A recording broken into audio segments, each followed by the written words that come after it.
Eu preciso primeiro dizer a você do grande desafio que é viver com Deus. Porque, segundo a Bíblia, as dificuldades, elas podem ser muito maiores do que algumas pessoas esperam. Por quê? Porque a Bíblia diz que Deus vê as coisas de uma forma diferente de nós. Quando o profeta Samuel vai ungir o novo rei na casa de Jessé, Samuel chega na casa de Jessé e se depara com Eliabe, seu filho primogênito. Então Samuel acredita estar em Eliabe, né, o novo rei para Israel. E Deus diz para Samuel: não atente para a sua aparência, nem para a sua estatura, porque eu tenho rejeitado, porque eu não vejo como o homem vê o que está diante dos olhos, porém o Senhor olha para o coração. Aí a Bíblia também diz que os pensamentos de Deus não são os nossos pensamentos, e os caminhos de Deus não são os nossos caminhos. E aí nós vamos ter um problema sério, porque nós escolhemos nossos relacionamentos por afinidades. E aí a Bíblia diz: eu não penso como você pensa, eu não ando como você anda, e eu não vejo como você vê, e nós vamos ter que andar junto. E como é que esse negócio vai funcionar? Alguém vai ter que mudar para isso dar certo. E esse alguém quem é? Deus. Certo? Deus tem que mudar para se encaixar no meu perfil, senão ele não vai andar comigo, que é um privilégio andar comigo, certo? Então, se nós tivermos a sensibilidade e entendermos o que Deus quer fazer através de nós, eu acho que essa é a grande essência da caminhada cristã. Adquirir no Espírito Santo e na Palavra de Deus a sensibilidade para que se cumpra em nós o que Deus deseja fazer, segundo o que Ele planejou. Ok? Porque às vezes nós vamos nos relacionar com Deus e queremos que Ele faça o que nós desejamos. E a Bíblia é bem clara: os planos de Deus não podem ser frustrados. Então, se os planos de Deus não podem ser frustrados, se prepare para ver os seus. Porque entre os seus e dele, o dele não vai ser frustrado, e você pode ter o seu frustrado. O que você precisa saber é que Ele sabe, conhece todas as coisas e que é o melhor para nós. Então, quanto mais rápido nós descobrimos o que Deus quer fazer, fica mais fácil. E ao longo de todo o tempo Ele nos dá as diretrizes, certo? Deixa eu ser um pouco mais completo nessa mensagem de agora. Quando nós vamos olhar para Gênesis 1 e 2, Deus vai estabelecer o modelo da vida do homem. Que modelo é esse, pastor? A fé. E disse Deus: haja luz. Deus começa então a chamar à existência as coisas que não existem, como se elas já existissem. Isso é fé, ok? Então o estilo de vida que nós precisamos trilhar é o estilo da fé, de ver aquilo, certo? De acreditar naquilo que não está ainda diante dos nossos olhos, mas já está no nosso campo de visão. Como você viu o pastor Eibe falando, certo? De uma centena de igrejas espalhadas por São Paulo. Isso não é feito por vista, porque as igrejas ainda não estão estabelecidas, mas isso é feito por visão. Visão é aquilo que não está diante dos seus olhos, mas já está como seu alvo no campo da fé.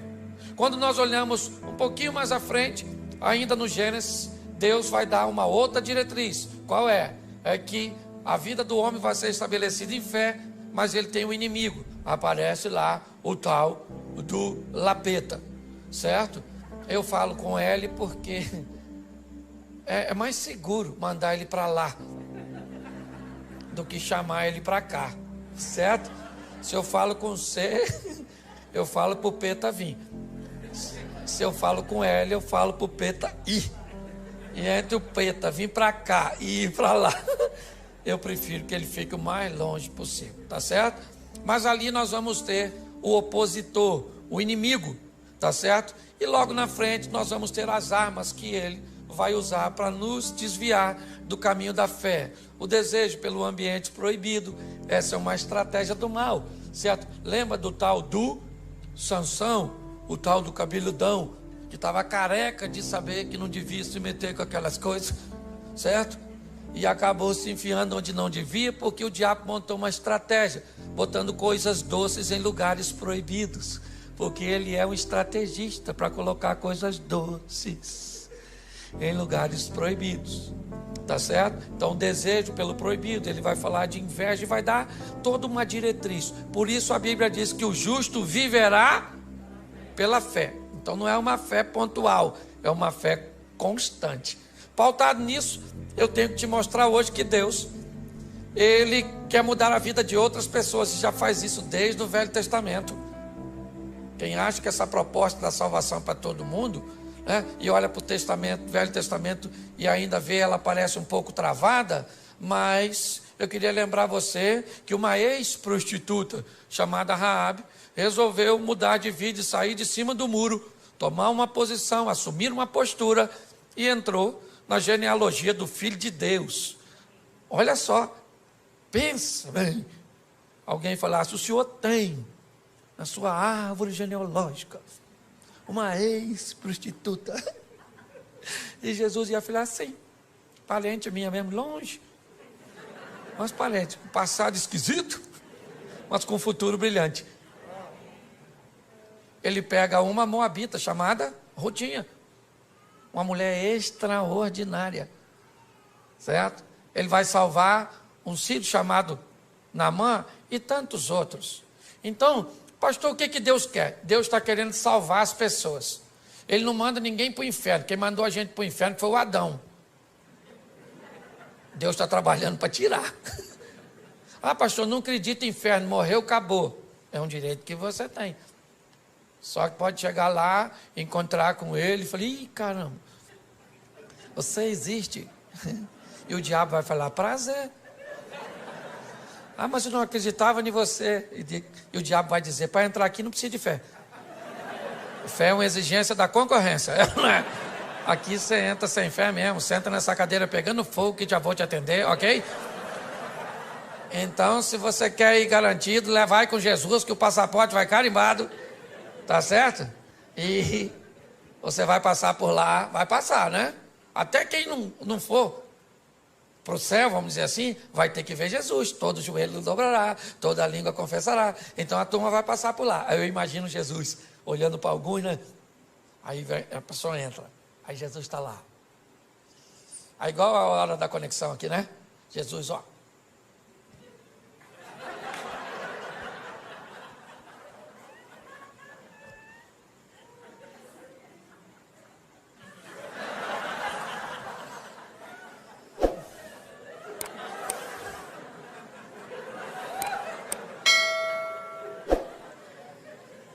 Você está rindo, mas é sério. E muito mais do que salvar você, é isso que eu quero mostrar. Jesus quer usar você para salvar outras pessoas. Amém?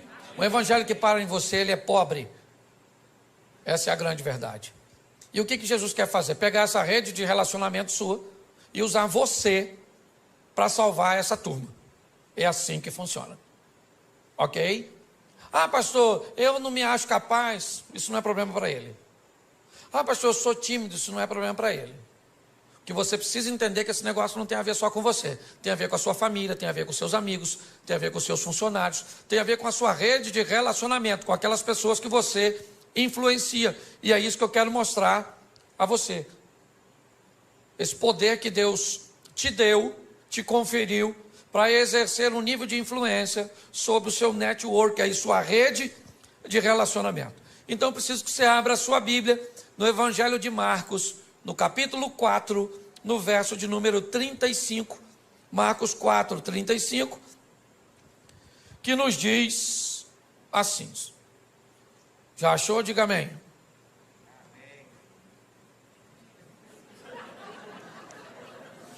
Vocês estão rindo de quê? É só para achar. Diga amém quem já achou. Amém. Isso. Quem não achou é só ficar quietinho, que já ajuda pra caramba. Verso 35. E naquele dia, sendo já tarde, disse-lhes, passemos para outra margem, ou para outra banda. E os discípulos, deixando a multidão, levaram consigo assim como estava no barco, mas havia também com ele outros barquinhos. levantou-se um grande temporal de vento, de maneira que as ondas subiam sobre o barco, e ele já quase se enchia, e ele estava deitado na popa do barco, sob uma almofada, despertaram, dizendo: mestre, mestre, não se te dá que pereçamos? E ele, despertando, disse ao vento: cala-te. Disse o mar: aquieta-te. O vento se aquietou e houve grande bonança. Ele disse: por que sois tão tímidos, ainda não tendes fé? E sentiram um grande temor, e diziam uns aos outros: mas quem é este que até o vento e o mar lhe obedecem? Versículo 1 do capítulo 5. E chegaram na outra banda, na província dos Gadarenos, dos Gezerenos, não sei como é que está a sua tradução. Feche os seus olhos, não feche sua Bíblia. Senhor nosso Deus e Pai, continua falando conosco e usa-me, ó Deus, como um canal de bênção, em nome de Jesus. Amém. Glória a Deus. Amém? Amém. Glória a Deus. Vamos dar uma olhadinha aqui, e é muito importante nós entendermos que se vamos lidar com Deus, temos que entender que Ele que dita as regras do jogo. Ele pode ir a lugares, abordar pessoas, tomar decisões que contrariaria, a nossa mente e as nossas escolhas. Ele entra em situações que ninguém entraria. Você olha para João capítulo 8, por exemplo, Jesus entra em cena num ambiente totalmente inóspito, onde ninguém entraria. Jesus entra para defender uma mulher adúltera. Lembra aquela mulher adúltera de João 8? Adúltera, apoiada pela lei de Moisés, que deveria ser apedrejada. Quem contrariasse a lei de Moisés seria acusado de blasfêmio e levaria uma pedrada também. E Jesus entra em defesa de uma dona que, cá convenhamos, nem merecia. Porque ela sabia que se adulterasse, morria pedrada. Por que adulterou? Porque às vezes a gente sabe que tem coisa que vai levar a nossa vida para o buraco, mas às vezes o Satanás é tão astuto que nós fazemos aquilo que não deveria fazer. Agora a dona está lá seminua, indo para ser apedrejada fora da cidade, porque não podia tacar pedra dentro dos muros. No caminho alguém tem uma ideia genial de levar ela para bater um papo lá com Jesus, porque estava a fim de tacar a pedra em Jesus também. A cabeça deles é: vamos levar ela lá e vamos dizer: Jesus pode apedrejar ela? A lei do Moisés diz que pode. Se o senhor disser que não pode, a gente taca a pedra em você também. 2 coelhos com uma cajadada só. Ninguém ia se meter com a lei do Moisés, com a dona, com a vida tão torta. O que eles não sabiam é quem era Jesus, o chefe dos crentes. Jesus está bem lá, ensinando a turminha, fazendo um discipulado. Quando de repente jogaram a dona seminua, falaram: aí Jesus, dona foi pega em flagrante. A lei nos mandou que taca a pedra nela, mas o senhor, o que o senhor fala? Jesus não falou nada. E aí o pessoal falou: fala Jesus, fala Jesus, fala Jesus. Aí ele levantou e falou assim: aí gente, fala uma coisa para tu. Estão a fim de tacar a pedra nela? Então aquele que não tem pecado dá a primeira pedrada, porque a lei do Moisés, que eles estão embasados, diz que só podia tacar pedra, o povo só podia tacar depois que as testemunhas oculares apedrejassem. Então eles que viram tinham que dar a pedrada. Eles tacavam a primeira, não podia ser uma testemunha só, e aí o povo depois vinha e matava. Só que Jesus disse: atire a primeira. Ele não está falando com todo mundo, está falando com quem viu. E aí ele disse: atire a primeira quem não tem pecado. Baixou e voltou a escrever. Aí o furdunço aconteceu, porque todo mundo se conhecia, ficou um olhando para o outro, esqueceram da mulher adúltera e ficaram olhando para as testemunhas oculares. Não vai tacar não, irmão? Taca a pedra, pô. Eu vou tacar depois de tu, porque eu não vi, mas tu viu. Ele falou: eu vi, mas tu escutou o que ele falou? Não pode ter pecado.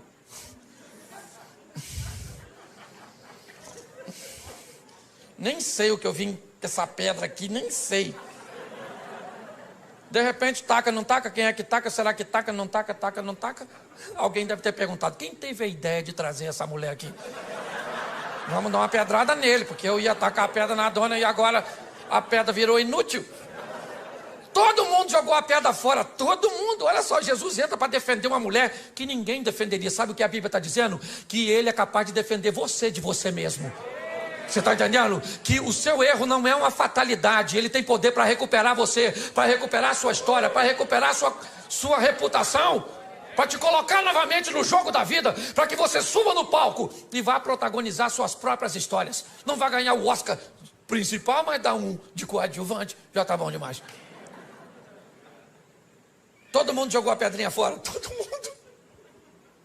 Ficou só Jesus e a mulher, até os discípulos. Jesus levantou, só estava ele e a mulher, e falou: ué, dona, onde estão os teus acusadores? Ninguém te condenou? Ela falou: ninguém, Jesus. Porque todo mundo tem pecado, Jesus, todo mundo tem. Jesus deve ter falado o quê? Todo mundo não. Todo mundo não, que tem alguém aqui que tem moral para apedrejar você. Moral para te apedrejar eu tenho. Eu só quero te dar mais uma chance. É isso aí. Glória a Deus. Então Deus está querendo usar você para mudar a história das pessoas que estão ao seu redor. O texto que lemos diz que já era tarde quando Jesus disse que quer ir para o lado leste do mar da Galileia. As 10 cidades pagãs estão lá. O discípulo não costumava frequentar aquele lugar, porque era crente, e crente tem uma dificuldade para lidar com o pecador. Se não seguir o modelo, se não tiver na caixinha, certo? Esse dia, minha esposa falou assim: Cláudio, a igreja está meio bagunçada. Eu falei: está bagunçada? Por quê, querido? Você viu uma menina com cabelo azul, vermelho? Eu falei: ué, filho, seu cabelo é louro? Ela falou: claro que não. Eu falei: então, você não pintou de louro, amarelo? Então de amarelo pode pintar, de azul. Aí ela ficou quieta, né? Jogou a pedra fora. Se não cumprir o protocolo, os crentes costumam se atrapalhar. Os discípulos não estão entendendo o que Jesus quer fazer no meio de pecador. O que ele quer fazer do outro lado? Já era tarde, já estava escurecendo, o discípulo já estava cansado. Marcos utiliza um advérbio de tempo, e sendo já tarde, Jesus falou: eu quero ir do outro lado. Fazer o quê? Quero ir. Mas o que é? Tem um pequeno grupo? Tem nada. Eu estou a fim de dar um pulinho lá do outro lado. Vamos embora. Botou a turma dentro do barco e foi. Ele e os discípulos, que não estavam entendendo nada, porque às vezes é assim. Você tem que entender que com Jesus, ou você obedece, ou você se lasca. Você quer ver? Tem 2 soldados. 2 soldados aqui em pé. De repente, um comandante diz assim: no chão! Aquele que obedece, se joga no chão. Tem aquele outro que diz: no chão por quê? Está acontecendo alguma coisa. Já morreu, o tiro já bateu nele, já pegou. Tuf. Com Deus, querido, você obedece primeiro e pergunta depois. É assim que funciona. Botou todo mundo e falou assim: vamos para o outro lado, passemos para a outra margem. E ele foi dormir. Por quê? Porque ele já falou, o papel dele ele já fez. Gente, passemos. Vou deitar aqui, vocês passam e passemos, porque eu estou junto. Já falei, passemos, vocês trabalham e levam o barco e vão para o outro lado. E quem é que vem? Tempestade. Deixa eu falar uma coisa para tu que é crente. Pensa num troço com fartura na vida do crente. Tempestade. Pensa. Mal sai uma, já entra outra. Ela já vem assim em sequência. Pastor, que luta. Sabe, esse dia uma irmã dessas irmãs, muito pentecostal assim mesmo, olhou para mim com aqueles olhos de raio-x. E falei: nossa, o que vem aí? Aí lá vem ela na minha direção. Me olhou com aquele olhar que queria me botar medo. Falou: pastor Cláudio, o diabo está furioso com o senhor. Eu falei: irmã, bota medo de mim não. Está furioso com a senhora também, não vem de palhaçada não, na verdade.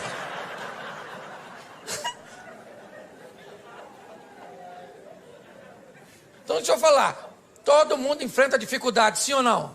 Sim ou não? Sim. Então, querido, não tenha medo da tempestade não, deixa ela vir. Cristo disse assim, ó: eu venci, vocês vão vencer também. Então não tenha medo do que vai encontrar no percurso. Você tem que ter força para lutar.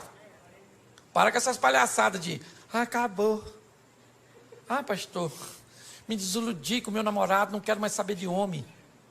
O homem é tudo igual. A senhora nem conhece os homens tudo do mundo, já está falando que é tudo igual. Então a senhora está muito rodada, entendeu? Mas não, o que é? Um trauma faz com que pessoas interrompam a sua caminhada. Querida, a vida é dura para quem é mole. Certo? Os discípulos estão lá enfrentando problema, o que é que nós vamos fazer do outro lado? E Jesus está lá dormindo. Quando de repente, alguém vai lá nele e diz: Jesus, acorda aí. Falei lá com ele para o senhor: nós vamos morrer afogados. O negócio de ir para o outro lado não vai rolar. Jesus levantou, ficou em pé, falou para o vento: cala a boca agora, vento. Cala a boca aí. Ô mar, eu não quero nem marola, é piscina. Agora. Aí ficaram olhando um para cada do outro. Falou: quem é esse que até o vento e o mar lhe obedecem? Os discípulos estão querendo saber o que é que eles vão fazer do outro lado. E o que Jesus quer? Alcançar uma influência. Jesus quer alguém para fazer propaganda dele. Porque propaganda é a alma do negócio, gente. Você lembra quando o reino de Ezequias está cercado pelo rei Senaqueribe, filho de Tiglade? E agora não tem rota de fuga, aquela situação toda. E aí, o Ezequias chama o profeta Isaías e diz: Isaías, vamos falar com Deus aqui, meu filho, que a chapa está quente. O negócio está doido. Certo? Está igual ao Rio de Janeiro. O negócio está difícil. Vamos orar. E aí eles falam com Deus: Senhor, olha aí o Senaqueribe ameaçando o Senhor, ameaçando eu. Deus envia um anjo. Quantos anjos? Quantos anjos? Um só. Deus falou: um anjo, dá um pulinho lá e resolve a parada, mata só valente, não mata covarde não. Aí o anjo fazia assim, ó. Quem enfrentava morria, quem corria salvava. Por quê que o anjo não matou covarde? Porque se mata todo mundo, quem é que conta para os outros? Os anjos, os covardes saíam correndo nas nações vizinhas, chegava lá assim, ó.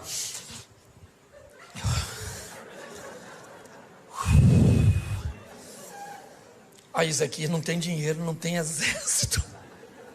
Mas tem um anjo lá, meu filho, exterminador do futuro. Um anjo, rapaz, o anjo mata tudo, irmão. Mata tudo. E alguém deve ter falado: um anjo só? Ele disse: irmão, se tem dois eu não saio vivo. É ou não é verdade? E aí todas as nações vinham a Ezequias e diziam assim: Ezequias, falei para Senaqueribe não mexer contigo. Falei: Ezequias não é a casa, Ezequias é um homem direito. Certo? Olha só. Deixa eu falar uma coisa para você. As adversidades, elas vão vir? Sim ou não? Sim ou não? Mas nós vamos vencê-la. Se prepare, querido. Não reclama não. Os problemas vão vir sim. E é em meio aos problemas que nós vamos ver a manifestação da glória do Senhor. Os discípulos estão amedrontados ali, quando de repente Jesus repreendeu tudo e eles chegaram do outro. Aí acabou, desceu do barco. Eu imagino a felicidade. Nossa, graças a Deus. Quase que fundou, hein, Mateus? Você sabe nadar, Mateus? Você é cobrador de impostos? Nem sei. Quando eles estão ali, olha lá para frente, vem correndo na direção deles, um cara todo machucado, pelado e gritando. Mal acabou a tempestade, já vem um cara peladão. Eu imagino os discípulos falando: é difícil andar com Jesus, hein? É uma aventura atrás da outra. Nem do susto nos refizemos. E lá vem o cara gritando. Quem é o camarada? Um dos caras mais conhecidos, um influencer. Entendeu? Assim, quase um Felipe louco. Para não botar outro no sobrenome. Um influencer, um cara.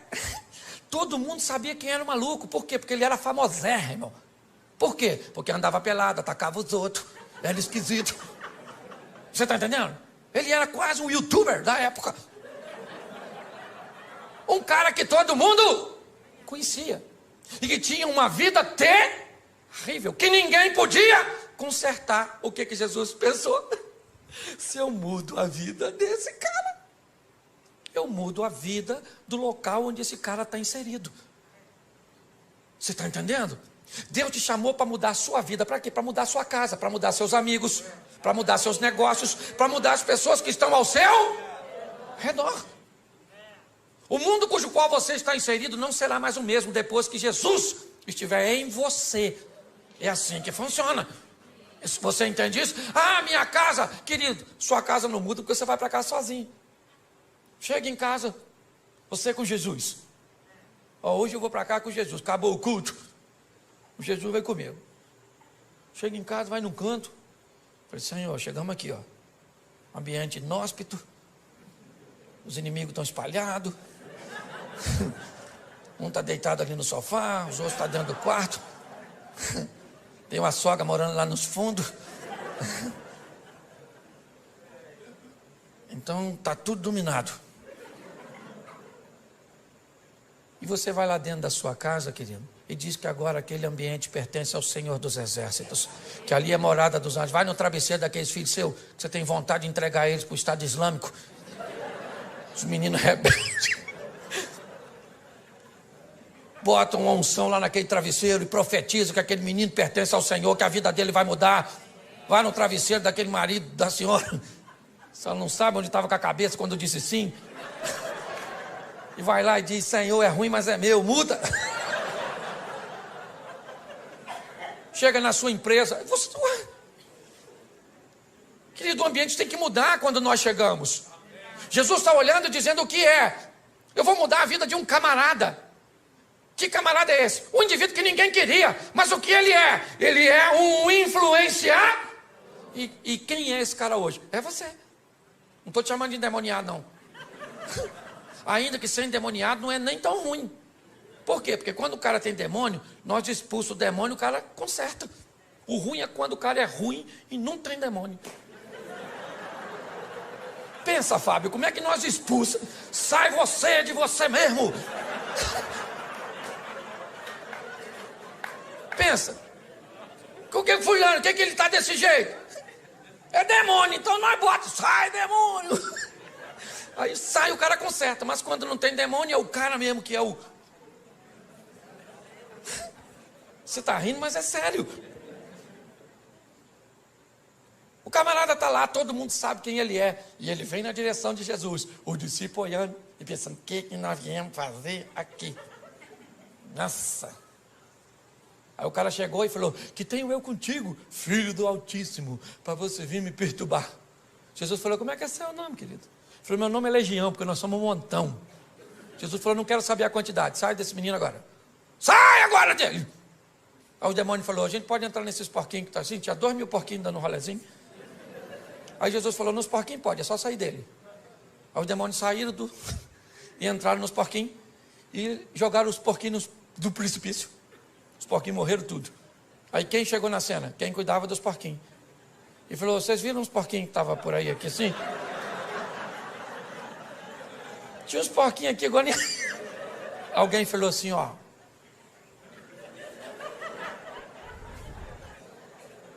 O matador de porquinho é aquele lá, ó.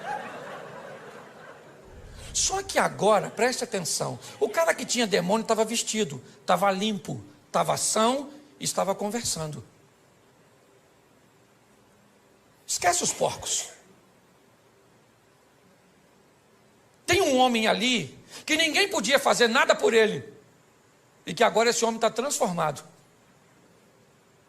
E aí o pessoal vai para a cidade e diz, sabe o maluco? Não é mais maluco. Sabe o pelado? Não é mais pelado. Pare e pense. Olhe bem. A notícia chegou lá que tinha um camarada com a vida totalmente contrária, que ninguém nunca pôde fazer nada por ele. E esse indivíduo era conhecido. As pessoas, quando o viam passar na rua, sabiam quem ele era. As pessoas sabiam que ele era uma ameaça para a sociedade. As pessoas sabiam que ninguém queria se relacionar com ele. Ele era um vivo, vivendo com mortos, pois ele morava nos sepulcros. Ele se feria, ele gritava, ele atacava pessoas. Ele era basicamente um irrecuperável. E de repente Jesus chega naquela região onde não tinha um crente, onde nenhum de seus discípulos tinham condições de desempenhar uma função de sucesso. E Jesus enfrenta uma tempestade, a incredulidade dos discípulos, a hostilidade do povo daquela região, simplesmente para ter um encontro com um homem. que nós não sabemos nem o nome dele, porque às vezes o estilo de vida acaba se complicando tanto, que o que nós recebemos sobre nós é um título pejorativo, é o caloteiro, o mentiroso, o fofoqueiro, o promíscuo.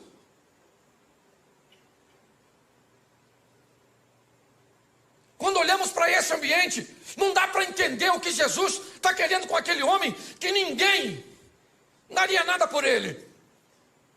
Agora aquele homem está limpo, sentado conversando com Jesus. E Jesus então diz: eu vou embora daqui. Eles não me querem. Aliás, eles não querem nem a mim e nenhum dos meus discípulos.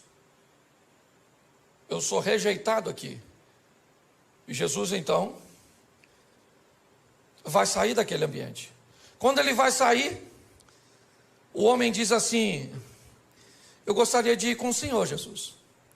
E Jesus disse: não, comigo você não vai. Você vai ficar aqui. E você vai mostrar para toda essa nação 10 cidades pagãs, Decápolis. Você vai mostrar para este povo quão grandes coisas fez o Senhor por você e como Ele teve misericórdia de você. Eu estou indo embora, mas eu vou deixar você aqui. Quem é você? O ex-endemoniado? O ex-louco? Quem é? Como é que vão acreditar nesse camarada? Não é de hoje que nós sabemos que as pessoas não gostam de gente que consegue mudar. Não é de hoje que nós sabemos que pessoas têm muitos problemas com quem resolve viver uma vida direita. Por isso que muitas vezes você diz assim: pastor, eu não faço nada, pastor. Eu lá no trabalho, eu trabalho direitinho, eu chego no horário, eu faço tudo certinho, eu desempenho a minha função e eu estou sendo tão perseguido. O que está acontecendo comigo? O que está acontecendo com você? Todas as vezes que você faz o certo, você passa uma mensagem para quem está fazendo errado. Que é possível fazer certo, que é possível ser honesto, que é possível ser direito. Ser certo, inevitavelmente, vai incomodar as pessoas. Quando nós olhamos agora, Jesus disse para esse homem: você não vai comigo, você vai para a sua casa. Você vai para os seus. E você vai mostrar para eles, não é falar. Porque em casa nós não pregamos com Bíblia. Em casa nós pregamos com vida. As pessoas que estão ao nosso redor não querem saber o quanto nós conhecemos de Bíblia. Eles querem saber o quanto a Bíblia transformou a nossa vida. É assim que funciona.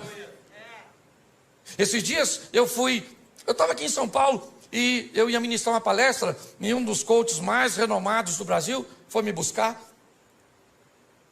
E aí no carro, ele e a esposa, ele me olhou e me disse assim: pastor Cláudio, se o senhor tivesse um conselho para me dar, qual o senhor me daria? Eu olhei para ele e para a esposa e disse: que essa sua mulher seja sempre a sua maior fã. Enquanto ela for a sua maior fã, você é um homem bem sucedido.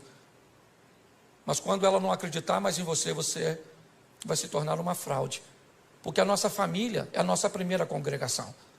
É a nossa casa. Eles têm até, porque preste atenção, se ele mudou de vida, todo mundo sabe que ele é um ex. E esse é o problema. Quando você é alguém que viveu uma vida ruim lá atrás e agora tem uma nova conduta, sabe o que as pessoas falam? Fica de olho nele. Fica de olho. Já, já. Pau que nasce torto, nunca se endireita.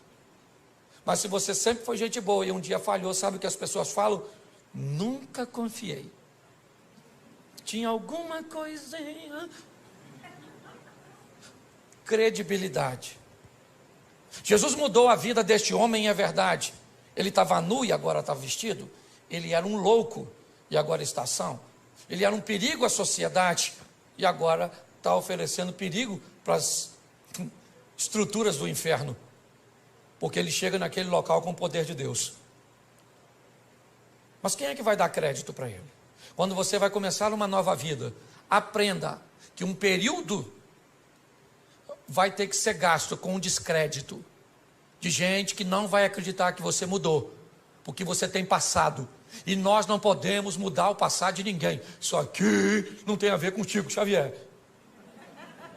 O que nós podemos é influenciar futuro. Amém? Quando o Eliseu manda a viúva pedir vasos emprestados, não interessa o que tinha no vaso. É vaso vazio. Se tinha cachaça, se tinha homossexualidade, se tinha violência, não interessa o que tinha. O que interessa é o que vai ter agora. Entendeu? Esvazia o vaso e deixa que eu enche, eu coloco unção, e agora ele vai ter uma nova finalidade, vai ser cheio de mim e não do mal que estava antes. Então Jesus olha para esse indivíduo e vai devolver a ele. Quem aqui jogou bola de gude quando era aquelas bolinhas de gude? Nossa, legal. Você lembra quando você perdia tudo? O que você tinha que fazer? Sair da brincadeira, não era? Mas aí você tinha um amigo que te emprestava umas 3 bolinhas.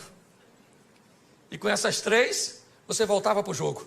Jesus está dizendo para você hoje: você jogou seu crédito fora, sua credibilidade no seu casamento, para com seus pais, para com seus filhos, para com o comércio, para com a vida cristã, você jogou fora. Mas hoje eu vou devolver você ao jogo. Eu vou colocar crédito para que você possa ingressar novamente e mudar seu futuro.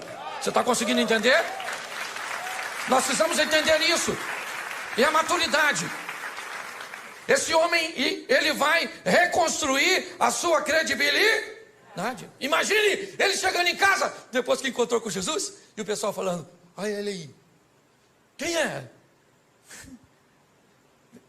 Nossa, confusão. E ele chega em casa, pensa: vestido, gente, tão bonitinho.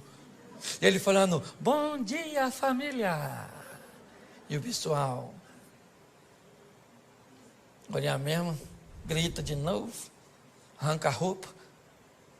Porque depois da credibilidade, o próximo passo, sabe qual é? A desconfiança.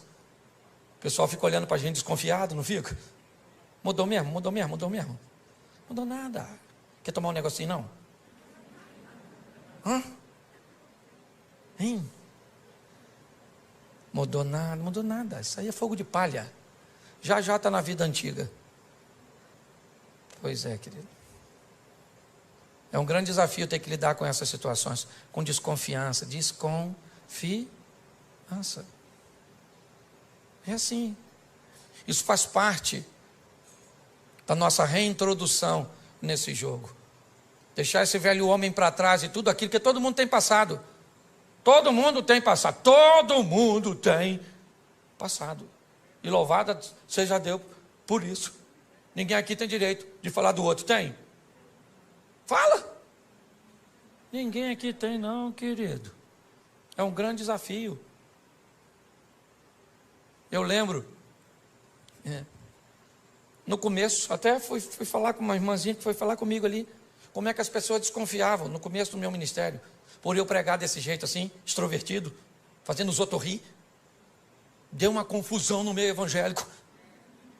Ah, esse pastor é um palhaço. Quem já escutou isso, levanta a mão, por gentileza. Aí, tá vendo como é que me fere até hoje? Você é um animador de auditório, um palhaço, não tem conteúdo. Escutei tudo isso. Sabe o que eles falavam? Já está envolvido no escândalo. Porque isso é um irreverente. Só porque eu sou bem-humorado. Isso sou mesmo, que dane-se. Tem gente que diz que veio para esse mundo para sofrer. Sofrer é verbo. Falei isso aqui já. E verbo só faz sentido se for conjugado. Então para com esse negócio de sofrer. Se conjugar o verbo, pelo menos não conjuga na primeira pessoa. Na segunda pode. Eu não sofro, mas tu sofre. Nós não sofremos, vós sofreis, eles só. Aprenda uma coisa: se você não precisa da aprovação de algumas pessoas, por que vai se importar com a crítica delas? Você tem que saber quem você é. Estão querendo roubar a sua identidade, é isso? Causando caos na sua mente. Quando eu olho para esse texto, o que eu vejo? Eu vejo a desconfiança, sim, porque ela existe para todos nós que estamos reconstruindo a nossa credibilidade. E depois disso que vem a consistência. Quanto tempo isso dura? Eu já estou 29 anos no caminho do Senhor. Você nunca viu meu nome envolvido em escândalo. Eu tive um problema uma vez, que eu falei uma besteira, mas pedi desculpa. Também não sou perfeito. Certo? Mas eu não tenho. O pessoal ficava esperando o dia que eu fosse cair, mas nada. Meu pai casou 8 vezes, eu casei uma só. E vou com a minha mulher até o fim, em nome de Jesus. Ou na alça ou no caixão. De preferência, eu quero ir na alça, para ela não sofrer com o meu falecimento. Não, na verdade, eu gosto tanto dela que eu não quero assim vê-la chorar no meu sepultamento. Eu estou mais preparado para chorar no dela, entendeu? Se mostrar isso para ela depois, acabou o casamento. Não. Mas deixa eu te falar, o tempo foi passando, e aí sabe o que acontece? A reputação vai se consolidando. E aqueles que te perseguiam começam a te defender. Agora é um homem de Deus. Agora é uma mulher de Deus. É assim que funciona. Aqueles que te perseguiam às vezes no trabalho, agora chega perto de você e diz assim: como é que está aquela igreja lá que você frequenta mesmo? Como é que é o nome? Aí você fala. Aí ele diz assim: quando são as reuniões lá? Aí você diz, aí ele vem no cantinho assim e diz: leva o nome da minha família aqui. Escondidinho assim para ninguém ver. O que é isso? Isso é Deus consolidando e mostrando que aquilo que Ele fez na tua vida está mudando a vida das pessoas que estão ao seu redor. O evangelho verdadeiro, ele não muda só a nossa vida, ele muda a vida da nossa casa. As pessoas têm que querer ver, porque aquilo que Ele faz em você instiga. E quanto maior a intimidade, mais coisa Ele pode fazer. Gente, se tem uma passagem bíblica que me confunde, eu falo para você, é o tal do Lázaro. Olha, quanto maior o relacionamento, pastor, mais coisa, mais difícil Deus pede dos crentes. Porque presta atenção, o Lázaro está doente, Jesus não vai. O Lázaro está morrendo, Jesus não vai. O Lázaro morre, Jesus não vai. 4 dias depois, Jesus chega lá, atrasadérrimo, em Betânia. Chegou dando um rolezinho, a Marta já veio: olha, se o senhor tivesse aqui, meu irmão não teria morrido. Jesus falou: Martinha, vai lá e chama Maria para vir aqui, que eu estou querendo conversar com você. Aí Marta foi lá e falou: ó, para Maria, vamos lá que Jesus está te chamando. Aí veio a Maria com a mesma ladainha: ah, se o senhor tivesse aqui, meu irmão não teria morrido. Jesus deve ter falado: querido, até para tu falar, tu é retardatária. Isso tua irmã já falou, fica quietinha. Maria, vamos lá dar uma olhada no Lázaro. Pô, gente, sabe o que Jesus falou para o ladrão da cruz? No dia que o ladrão morreu? Ainda hoje estarás comigo no paraíso. Se Lázaro com 4 dias de morto, está onde? No paraíso, maneirão lá, feliz da vida. De repente escuta uma voz: Lázaro. Lázaro deve ter falado: não. Ele não vai me chamar de volta. Não, isso não é coisa que pede. Lázaro! Sabe o que Lázaro deve ter falado para o anjo? 4 dias, vim passar só o carnaval aqui, na verdade. Só um feriado aqui, já estou voltando. Quanto maior for sua intimidade com Deus, mais coisas estão. Você quer viver o incrível com Deus? Quem quer viver o incrível, sensacional, o extraordinário? Então, querido, é intimidade. É assim que tem que ser. Esse cara está vivendo o incrível. 2 anos e meio depois, nós vamos sair de Marcos 5 e vamos para Marcos 7, versículo 50, por aí. Finalzinho do Marcos 7. Jesus, 2 anos e meio depois dessa primeira visita, ele volta a Decápolis, pelas terras de Tiro e de Sidom. E em Decápolis ele vai fazer a segunda multiplicação dos pães. Quando Jesus chega em Decápolis,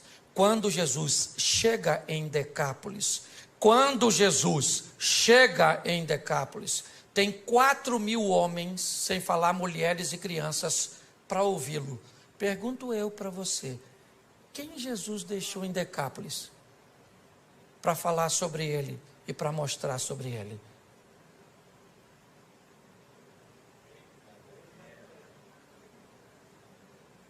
Você consegue entender? Quem era Gadareno?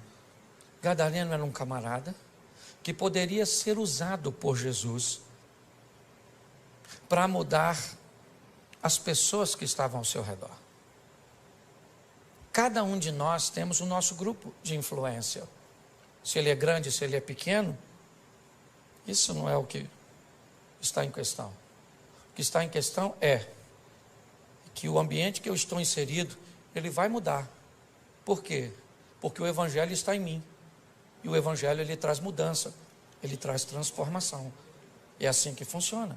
Na vida eu preciso definir se eu sou termômetro ou se eu sou termostato. Um termômetro é um aparelho usado apenas para medir a temperatura do ambiente. Um termostato é um aparelho que diz a que temperatura o ambiente fica depois que ele chega. É muito importante nós entendermos isso.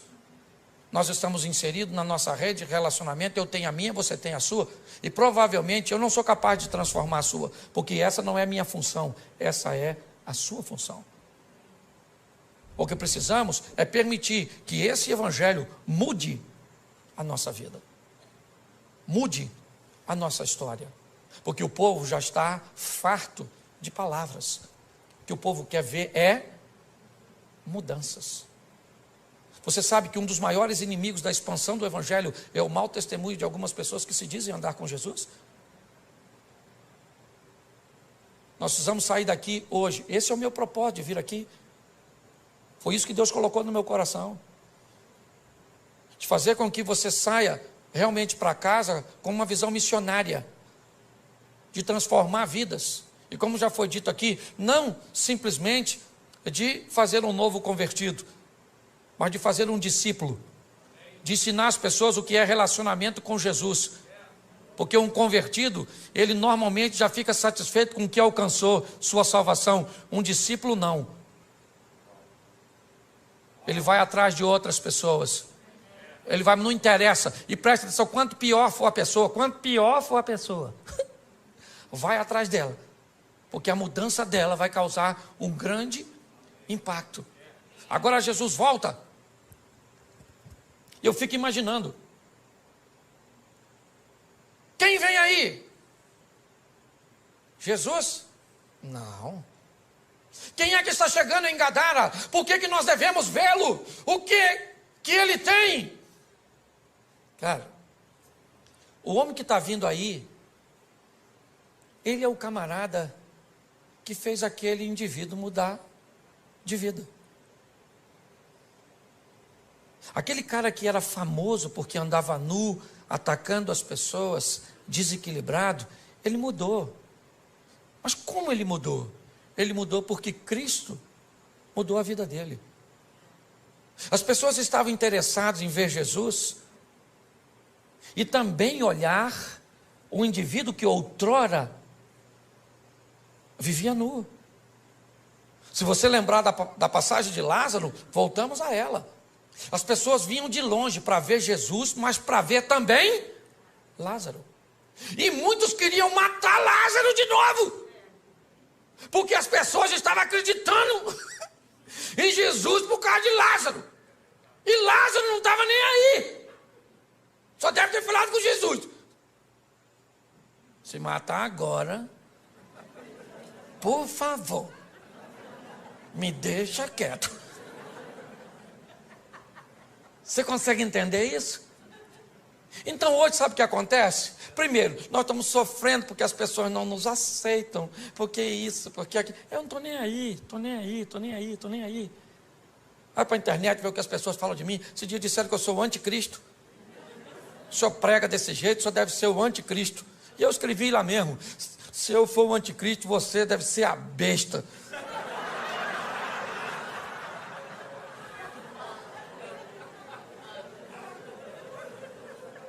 Você está rindo? Por quê? Porque o último estágio dessa história, sabe qual é? A inveja dos imutáveis. Quem não muda de vida, quem não vence. Aí tem que ficar dizendo. Aí olha para você que emagreceu 30 quilos. Nossa, emagreceu, hein? Mas acabou também. Tá velha, tá bagunçada. Porque tem gente que não gosta de ver as coisas acontecerem na sua vida. Aí você tem que decidir. Você está querendo viver para impressionar os outros? Ou você está querendo viver para agradar a Deus? Eu não estou nem aí. Se tem uma palavra que eu uso muito, me permita aqui, pastorzão, é o dane-se. Dane-se. Não. Por quê? Porque nós temos que aprender uma coisa preciosa. Nosso propósito é viver o que Deus tem para nós. Se as pessoas vão entender ou não.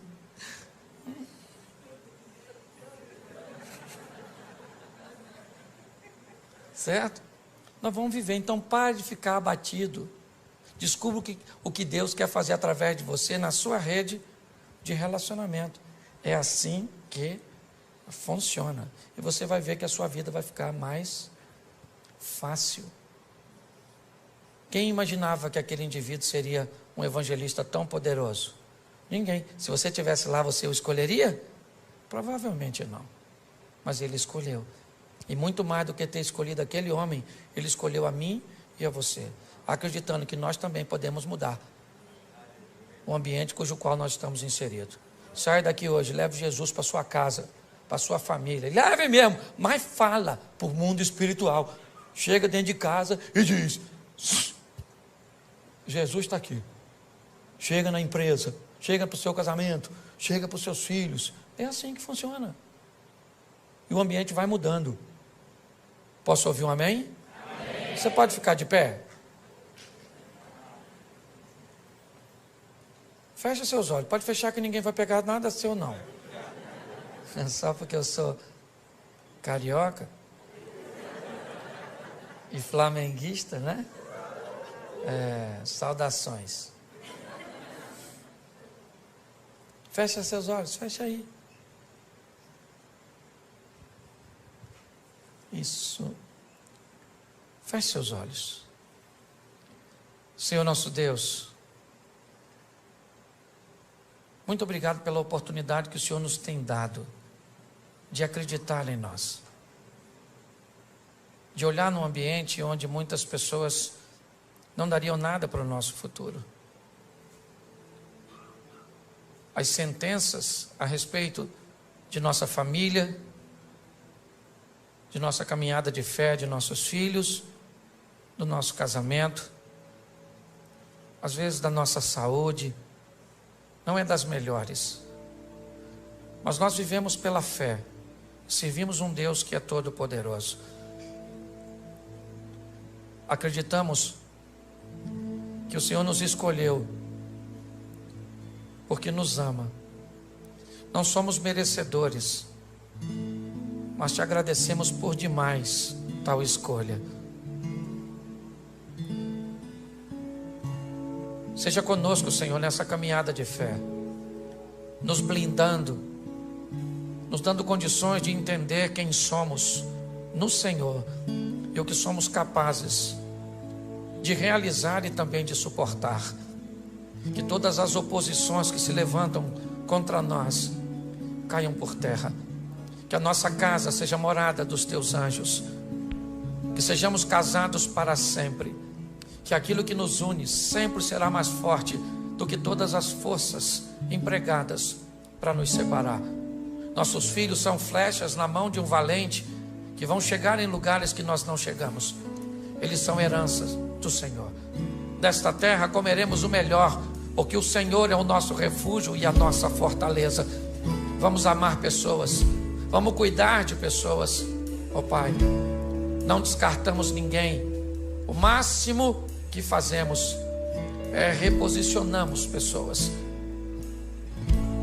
Ajuda-nos, ó Pai, nessa caminhada. Que o teu Espírito continue conosco.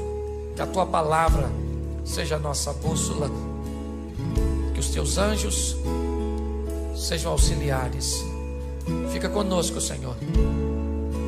Porque nossa função é mudar a vida das pessoas com aquilo que mudou a nossa. Que mais do que te amar, que possamos amar tudo aquilo que o Senhor ama, e que assim seja na nossa vida, em o nome de Jesus. Você pode aplaudir o Senhor? Glória a Deus. Olá, pastorzão. Uau, muito obrigado, pastor Cláudio. Foi muito bom, muito bom.